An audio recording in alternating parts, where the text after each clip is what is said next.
Hello my friends, I welcome you to the third lesson of my course Secrets of Water. This lesson will be a little harder than the previous ones. We increased the difficulty. Today we will not only paint the boat, but also its reflection, shadow, and we'll also show beautiful stones underwater and combine it with glints. This means that all our knowledge from the previous lessons will join together in this work. I'll start with the pencil drawing. I fixed a sheet of Bahong paper to the plexiglass board. Today I'd like to draw your attention to the board. Now we'll need the paper to stay wet as long as possible. That's why let's try to have the right humidity conditions in the room where we paint. I'm lucky that it's raining today and the air humidity is about 60%. Also, plexiglass drawing board will help us to keep the paper wet longer. If your drawing board was made of wood, it would absorb water. And so watercolor would dry faster. Many artists work on double-sided sheet, that's to say it's wet on both sides, but I'm not a fan of such technique. That's it in my individual practice, because I think that the colors fade a little after the work has dried, while in my style of painting, vivid colors are very important. I'm now working on the drawing. I urge you to pay special attention to it, so that the boat is built correctly. First, mark the overall dimensions of the boat, its approximate position on the sheet. You don't have to draw in detail at this point. We first map out the general composition. The horizon line is almost at the edge of the sheet, so we don't have to show it. By the way, I slightly changed the reference in Photoshop. I liked it at first, but the horizon line was good. It looked like this.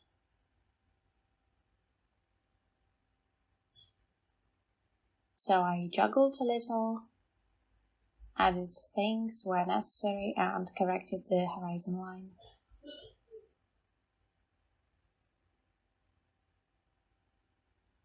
Artists add their own vision to the work.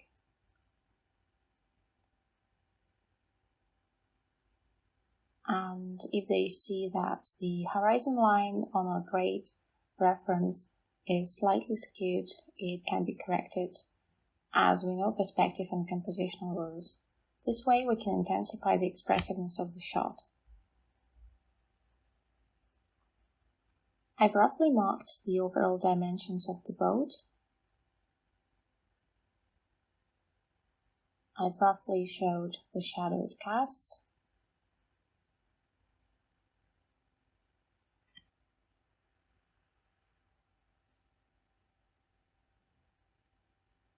We need to make sure it occupies its space on the sheet. It's best to leave more space on the right than on the left, because the boat faces right. Its front part faces right, so we need to leave space for some action, so to say, so that it has space to move forward. If the boat touches the right edge of the sheet, it will seem cramped and the viewer will feel it.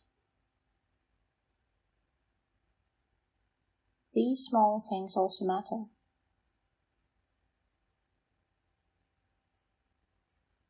I want to show the main stones too, where they are approximately,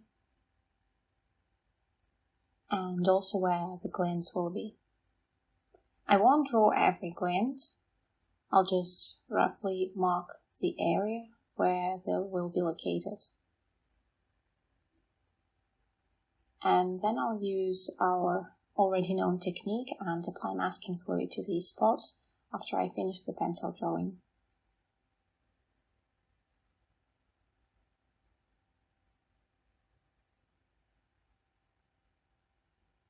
So I'm satisfied with the compositional aspect. Now I want to work on the boat in more detail. so that it's built correctly.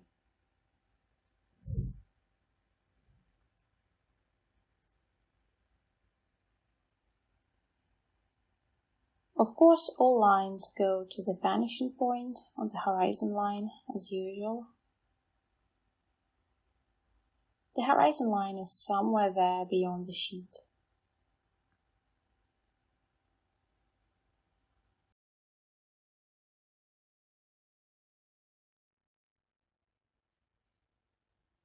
I want to show more incline.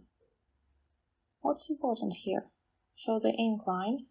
You can place the reference in the same way near you, and the eye will read parallel lines, and we can align it with the pencil like this. The incline can be even steeper.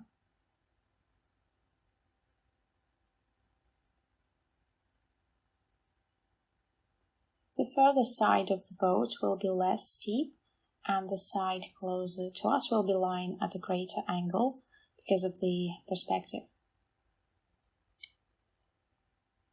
If you still feel insecure when dealing with the perspective drawing, it won't be hard to study it. I recommend you to read some books about academic drawing, maybe watch some lessons.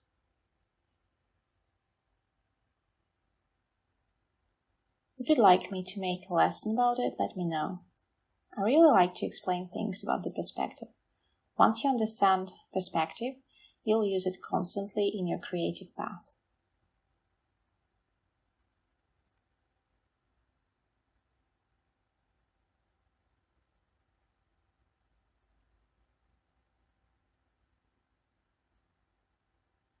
We can also outline the engine or skip it.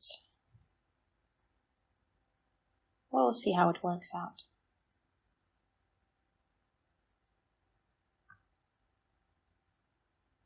The further side of the boat.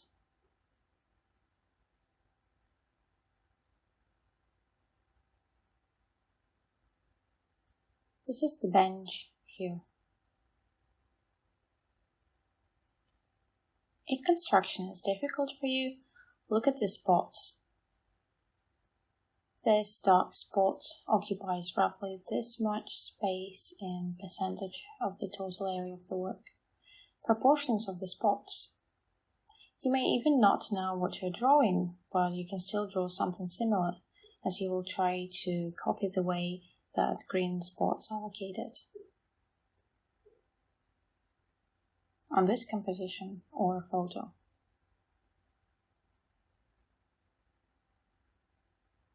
It's best to combine correct construction and spot proportions. If you've constructed it correctly, it will form up a puzzle and become a balanced composition.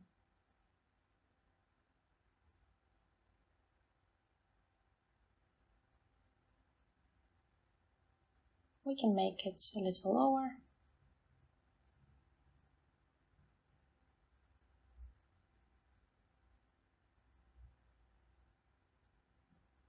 There is space for the rowlock. It's protrudent. I really like such details. I always try to show them because it's life and the reality of your work.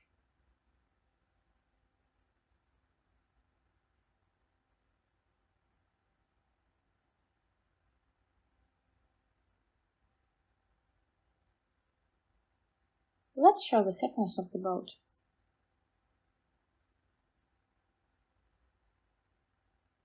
Erase if there are too many lines.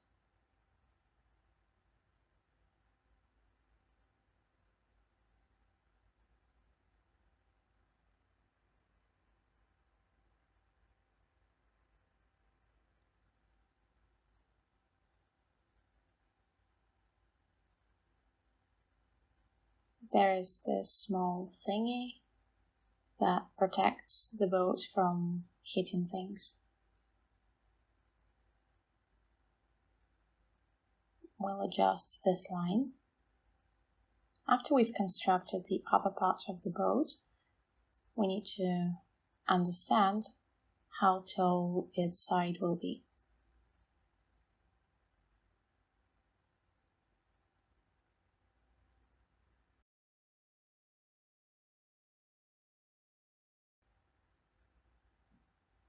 Like so. We'll show the dark part here.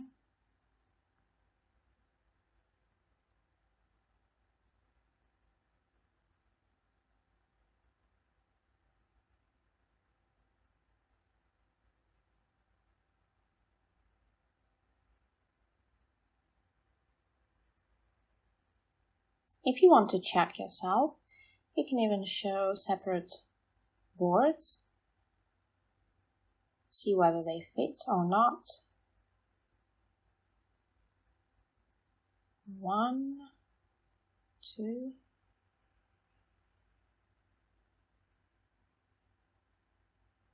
4, and the 5th board goes over the dark part.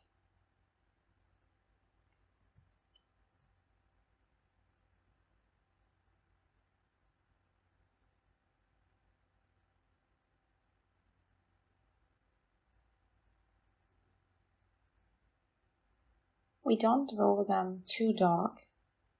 It's only for adjusting details later.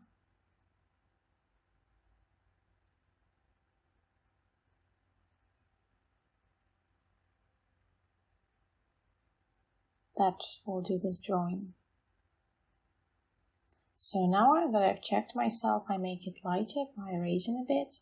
These aren't such important elements of the composition and they shouldn't draw too much attention.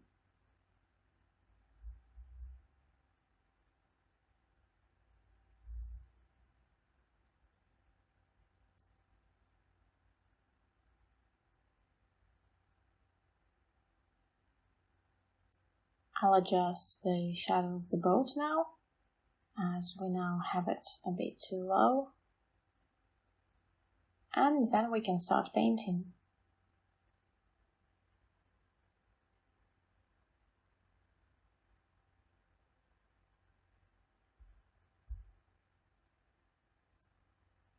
The boat has an irregular outline because the bottom of the sea is covered with stones, and the surface is uneven. So it comes out interesting like this.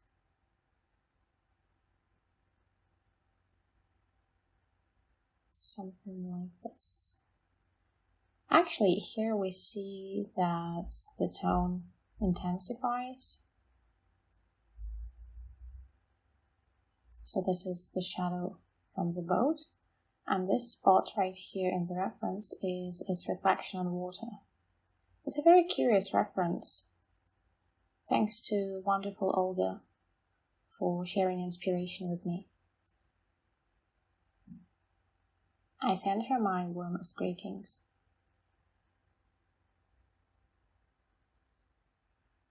I fell in love with this photo at first sight.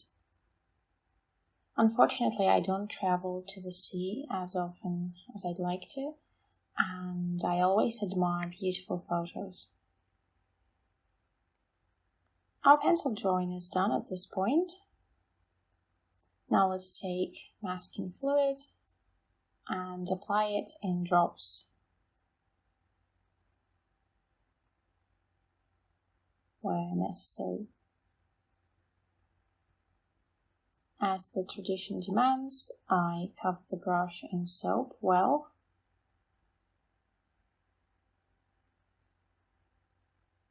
So that's not to ruin the brush. I apply masking fluid to the lightest areas of my work.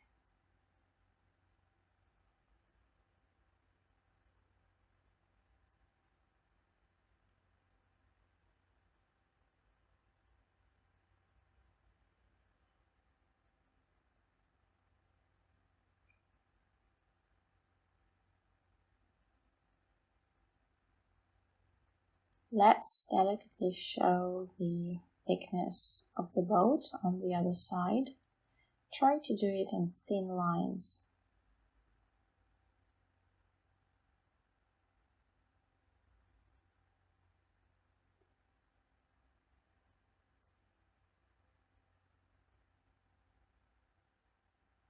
I've sprinkled the sheet by accident, no worries. After it's dry, we can remove the unwanted elements or drops.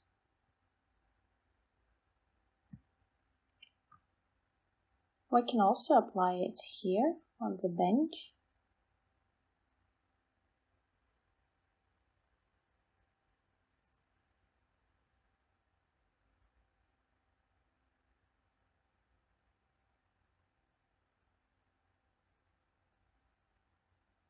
Try to make the lines straight.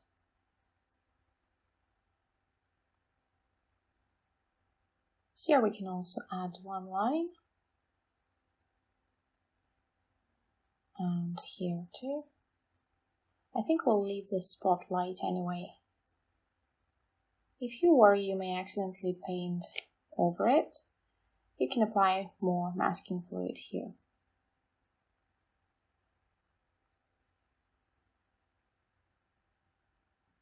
Well, this is great. Done with the boat. I don't want to show the engine. I'll erase it. Well, let's cover the glints. Here we can take guidance by the shadow. Here's a beautiful shining stone. I want to show this line, how beautifully it stretches. A glint on the stone.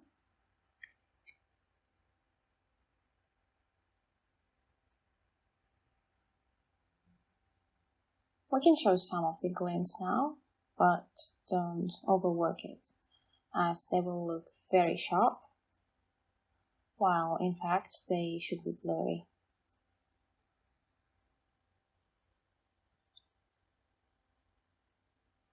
We'll show them without masking fluid. Here's another glint that moved here.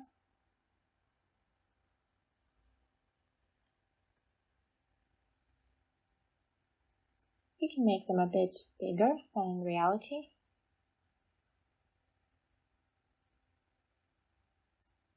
There is a group of glints here.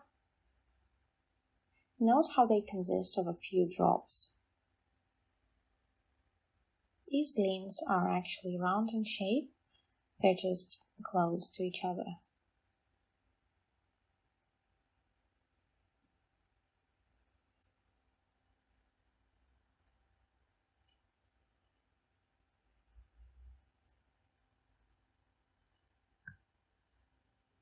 Don't make them too small, they need to be visible.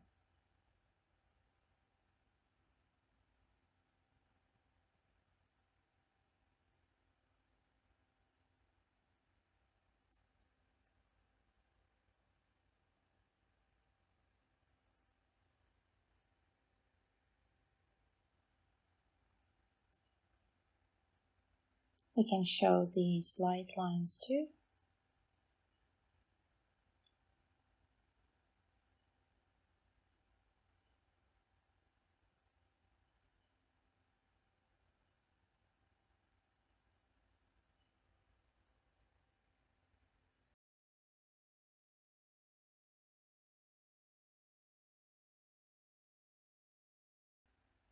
Alright, let's stop here and leave it to dry, and we'll be preparing for the first wash.